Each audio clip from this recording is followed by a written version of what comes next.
পেয়ারা হারভেস্টিং কাজ চলছে আমাদের এখানে।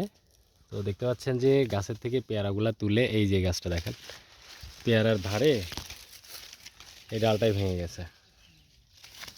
তো আমরা কিন্তু পেয়ারা বাগানের মধ্যে সেক্স ফেরোমন ফাঁদ যেটা আছে সেটা ব্যবহার করি। এটা নতুন, একদম নতুন দেওয়া হয়েছে। এটা আসলে আপনার ফল ছিদ্রকারী যে পোকা আছে এগুলা পেয়ারাতেও মোটামুটি ক্ষতি করে, তার জন্য ব্যবহার করি আমরা।